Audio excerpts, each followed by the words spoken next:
Yamoche ama wo akwaba me da se so afide Adom TV ene ye memenda July boso ne de toso aduonu miensa me di Chief Jerry Force na wo twedwuma de an peso so yesim konwa ye de bro se na wa woni no memenda duru se ya don hwere mienu na ye di si ho na nsam a edi akotene ewo na watwemu ni nyina mu no ye mu ba ko mienu miensa bi na fe ye gibre na ye sanso etwetwe ho enkomo midin edi Chief Jerry Force ye di dwumadie edi free studios ha 355 Fanofa Street ekokomlemle enkran ena di dwumadie no ye di fi edi bro me da se so be kan ho ewo TV so na fe radio so Asempa 94.7 FM social media Facebook Adom TV Asempa 94.7 FM na fe YouTube so mama kan ho nyina no ye mama chen ema mo akwaba ene nsam no eye beye miensa ene ba betwetwe ho enkomo ochina 24th July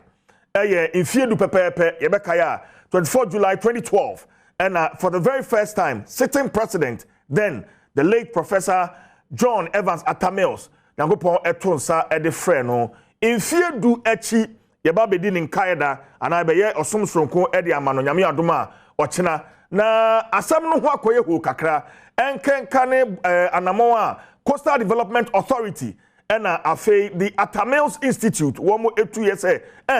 bia ye de opani no koto ya esan na pa opa asumdwe nti ye din asumdwe park e de eto so no bia no enhyeda enkoyie papa enti na so mo ye nsiesie adwuma kakra e wo ho a ye kasa ide wo hwe TV a na eda so a wo mawie a o chanya me adom a eno bepa ho entoma enso Atamils abusua ne kire se nya sa na ye no ansa na dwumadie bi sa bekoso empo ansa na enka wo de omsa beka enna no esenka obehu abusua no enti ene yene opani a oda the Atamils Institute eyo opani kwaku anyidoho ono sokoya one omampani dada John Evans Atamils eye adwuma pa yene ne betwetwe nkomo esan say metraka say he is right now at the center of this whole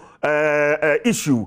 no agent finfin koda so so a mo ne ye adwuma no omo so so eka ho a na fa ya say betimi ne abusuafo no atwetwe enkomo dem pa na senka planning towards the 10th anniversary no then esenka womo eye involving the family of the late president na fe ochina kra no dwumadi e bekoso wo ho no aban no eye ne de yenya ne tien say the NDC amayoko no so ebedi dwuma die sonko wo ho a womo ne abusua na beka abomu ene bebeto sansem nyina bedwasede na fe ya hwehwe mu na ye de no so e de abro asemato so mienu na say reporter ebeto dwa ye senior high schools ahodo no emu aduane ashorte aduane ne nko ehya Upper West Emma Charles for me conference of heads of assisted secondary schools wo de beto dwa emu no Minister of Education de beto dwa say satam na aduane ne nko de enso aduane ne be fiase akọ enso ye kasai Greater Accra region Charles Eastern region Charles wo mu nyina de o ma no atum bi Central region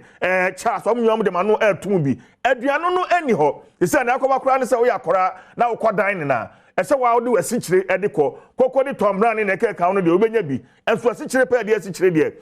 wonya bi enura Professor Opoku Amankwa oye Ghana Education Service Director General edi asembe tuja afei asa watwe asan se won be ye review wo free senior high school no emu afei krata free Ghana Education Service se wanka ne sa anapai yane empanfo betwetwemu enkomo Africa Education Watch for eba be cancer ne ene wo mo atwetwe enkomo etoso miensa no efa Afro Barometer twetwemu a aba corruption wo mo je bribe Ghana hapa na eno no mebo ne tew na fe ye wi a ya hye na fe etimi akoyanim se ye hye top 6 bribe takers in the private sector. Okay, my public sector no answer. Now fe yemfamfi ase ha 1 2 3 4 5 6 7 8 9 10. Aye 10. No toso 10. Ye sha ase free ase ho. Aye Ghana Prison Service 17.0%. No toso 9. Aye National Road Safety Authority. No toso 8. Aye National Intelligence Bureau 22.2%. Judicial Service Etoso 7 with 22.3%. Passport Office number 6 with 29.0%. Driver and Vehicle Licensing Authority number 5, 29.5%. Lands Commission number 4 with 32.4%. GRA Customs Division number 3 with 33.6%. And a Ghana Immigration Service number 2 with 37.4%.